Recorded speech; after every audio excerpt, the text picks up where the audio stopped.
Hello, and welcome to the Fighting Moose podcast. I'm your host and narrator, Jason Hendrickson. This is a podcast where I retell stories, some fictional and some historical, that can be enjoyed by people of all ages.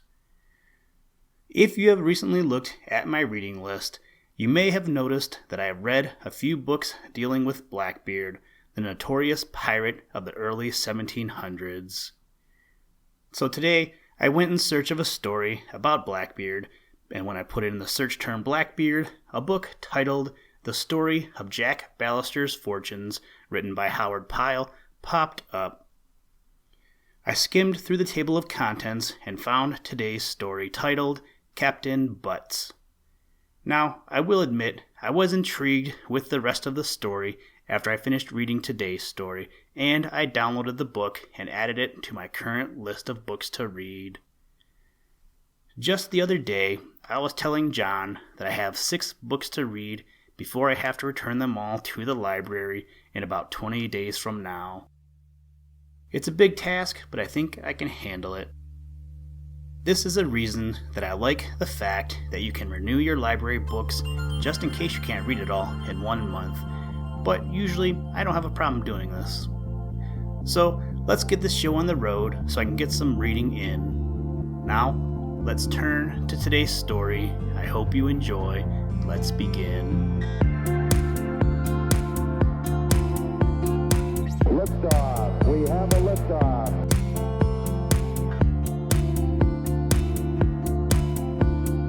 We choose to go to the moon in this decade and do the other things, not because they are easy, but because they are hard.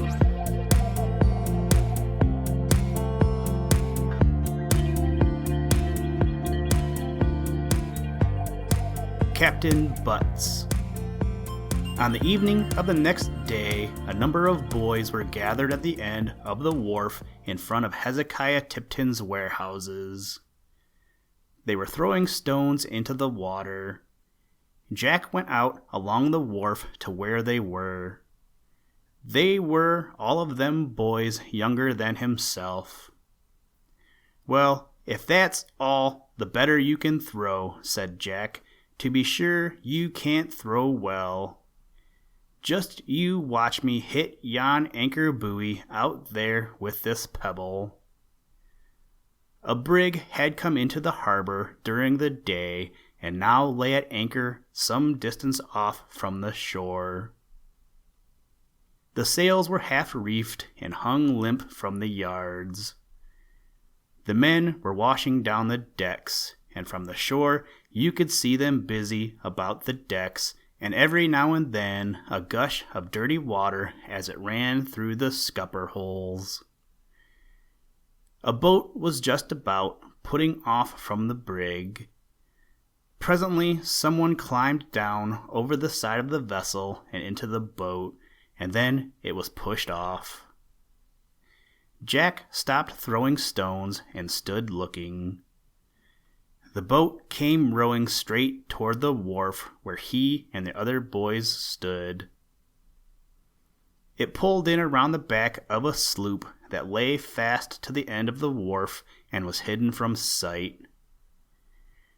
Jack jumped down from the wharf to the deck of the sloop and went across to see who was in the boat.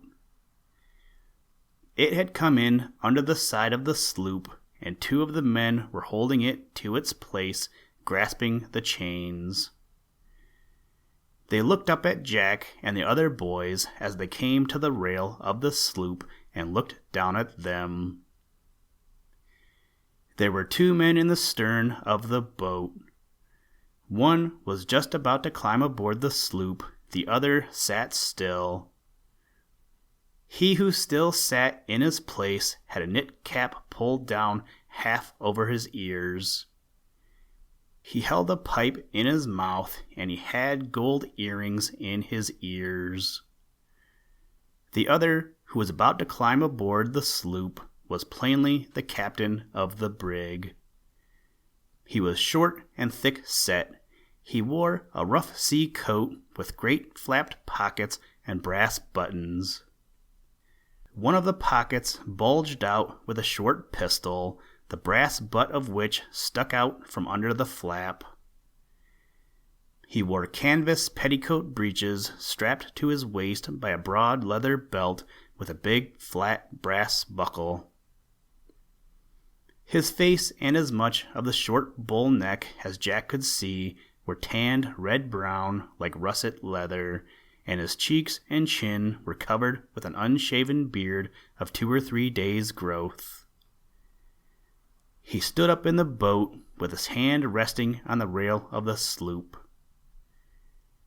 "Do you know where Master Hezekiah Tipton lives?" he asked in a hoarse, rattling voice. "Why, yes, I do," said Jack. "This is his wharf, and I'm his nephew." "Well, then," said the man, "I wish you'd show me to him." As Jack accompanied the other up the stony street to his uncle's house, he turned to look at his companion every now and then. "Where do you hail from, Captain?" said he. "I hail from the land where every man minds his own business," said the other in his rattling voice. "Where do you hail from, me hearty?" Jack did not know just what to reply at first. "Oh, well," he said, "if you don't choose to give me a civil answer, why, then you needn't." After that, they walked in silence till they reached the house. Jack looked into the office, but Hezekiah was not there. "If you'll come into the parlor," said he, "I'll go and tell him you're here, only I don't know who you are to be sure." He opened the door of the room as he spoke, and showed the captain into the darkened parlor. It always smelled damp and musty and unused, and the fireplace had a cold, dark look as though no comforting fire had ever burned there. "Tell Master Tipton 'tis Captain Butts of the Arundel wants to see him," said the stranger, laying aside his hat with its tarnished gilt lace and wiping his partly bald head with the corner of his red handkerchief. All the time he was looking strangely about him at his unfamiliar surroundings. There was the sound of a knife and fork rattling against a plate in the distance, and Jack, following the sound, went along the passage to the room beyond, where he knew Hezekiah was sitting at supper. "There's a man in the parlor," said Jack, "would like to see you. He says his name's Captain Butts of the Arundel." Hezekiah was looking at Jack as he spoke. He laid down his knife and fork immediately, and pushed back his chair and arose. Jack followed him back to the parlor. He stood outside of the door, looking in. The stranger arose as Master Tipton came in, holding out to the old America merchant a big, brown, hairy hand with a hard, horny-looking palm. "How do you do, Master Tipton?" said he in his rattling voice. "I be mightily glad to see you." "Well, then, Master Captain Butts," said Hezekiah, giving him a limp, reluctant hand, "I be mightily glad to see you, too. More glad than you are to see me, like enough, for I've been looking for you these 3 days past, and wondering where was the Arundel. There be them 19 servants down at the Duck and Doe that should have been took away yesterday morning. Their lodging at the inn is a matter of 10 pence a day each. Now, who do you think's to pay for that there?" "Well, well, master," said the other, "'tweren't no fault of mine that I weren't here yesterday. Wind and tide be to blame. So whatever ye lose, ye may just charge up again them. We can't sail without wind, can we? And we can't sail again in the tide, can we? As for the men, why, the sooner I get my clearance papers and the men aboard the better 'twill suit me. The tide turns at 8 o'clock, and if the wind comes up, as 'tis like to do, why, I'll drop out and away with a turn of the water." Master Hezekiah looked around. Jack was still standing in the doorway. "You go in and get your supper, Jackie," said he, and then he got up and closed the door, and Jack went back into the supper room. All the time that Jack sat at his meal, old Deborah scolded him ceaselessly for being so late. "'Tis always so," said she, her voice growing shriller and shriller. "You be always late, and think of nobody but your own self." "No, I'm not always late, neither," said Jack. "I wasn't late to breakfast or to supper either yesterday." "But you didn't come home to dinner at all," said old Deborah, "and I kept it for you, and I kept it for you, and the taties all like wax in the oven and not fit to eat." "I didn't want any dinner," said Jack. "I had something to eat down at the wharf." "Well," said old Deborah, "you might just as well have been late as not to come at all, for I kept a-waiting and a-waiting for you till it was all dried up and wasted. Aye, all wasted, and it what many a poor body you'd a been glad enough to a-had too." In the interval of her scolding, Jack could occasionally hear the distant rumbling of Captain Butts's voice in the office. It grew darker and darker in the twilight gloom of the kitchen until Jack could hardly see the food upon his plate. "I wish you'd bring a candle, Deborah," said he. "I can't see to find the way to my own mouth." "A candle," said Deborah. "If you'd come to your supper in time, you'd not need a candle to see. Now you may just go without." "Very well," said Jack. "I don't care, for I'm done." "Then, if you're done, you may go down to the pump and fetch back some water." Jack took the pail and went off with it. He was gone a long time, and the night was fairly settled when he came stumbling back into the kitchen, slopping the water upon the steps and the floor. "Why," said Deborah, "I thought you was never coming. Your uncle's asking for you.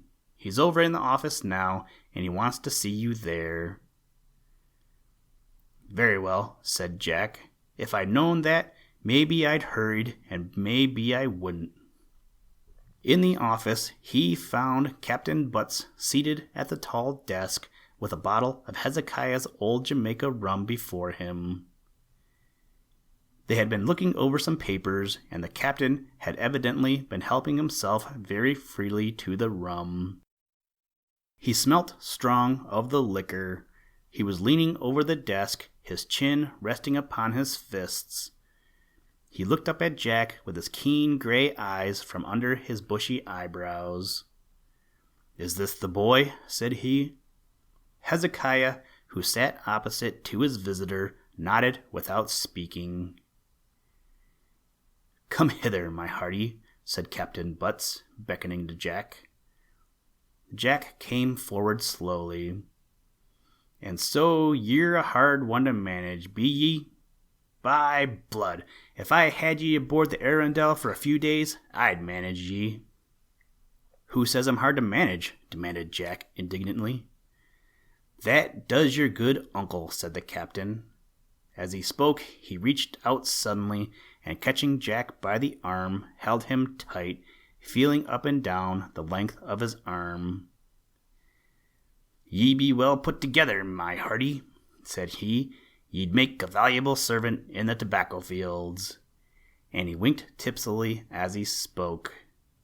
"Now, being as you're so hard to manage, how'd you like it if you was to take a cruise to the Americas with old Benny Butts?"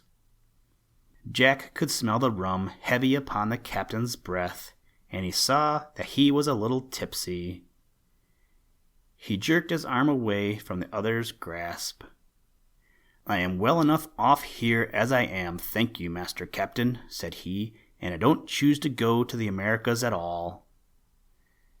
The captain burst out laughing. He fetched a thump upon the desk before him that made the bottle of rum and the tumbler hop and jingle. "Harkee to that now," said he. "He don't choose to go to the Americas. and he gave another roar of laughter.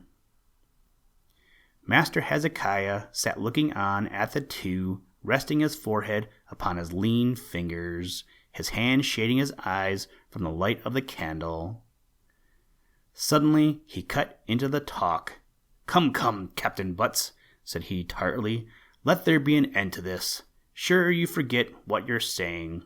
Come hither," said he to Jack. Jack came around to him, and the old man lifted the lid of the desk and brought out a bundle of papers and a little bag of money. He counted out a few coins, which he made into a little pile. Then he untied the tape and chose a paper from among the others. Jack stood watching him.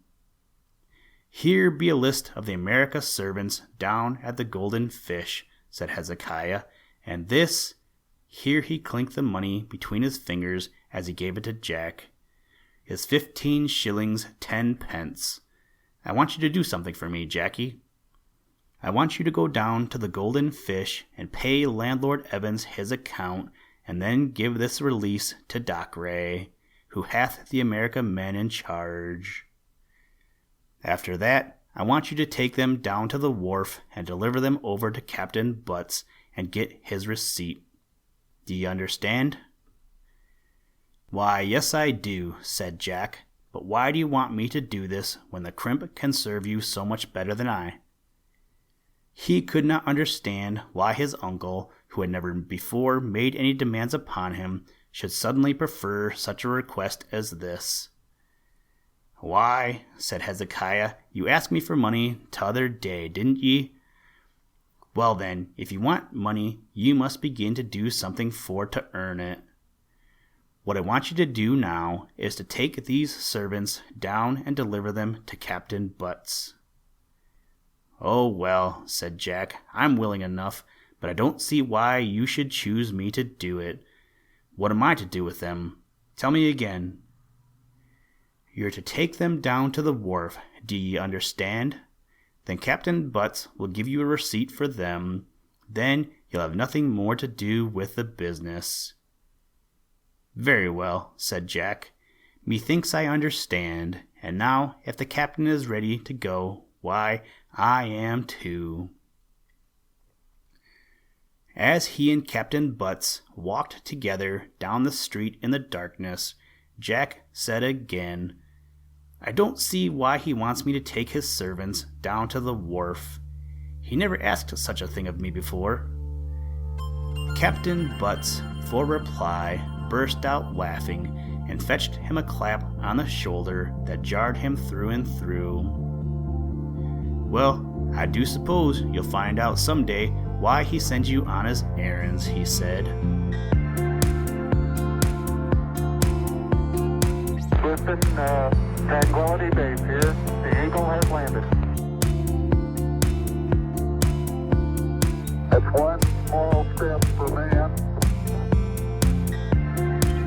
one giant leap for mankind.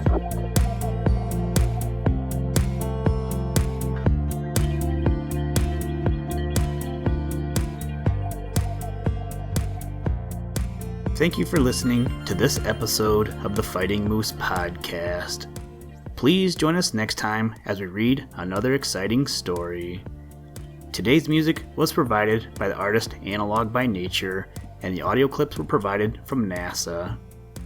For more information to download and or listen to audio or materials from all our recordings, or to contact us, please visit www.thefightingmoose.com, or you can follow the links in the show notes. If you enjoy the podcast, please leave us a review wherever you get your podcast or on iTunes, and tell a friend. Thank you for your patronage, and as always, try and do a random act of kindness every day. Mission complete, Houston. After serving the world for over 30 years, the space shuttle turned its place in history and it's come to a final stop.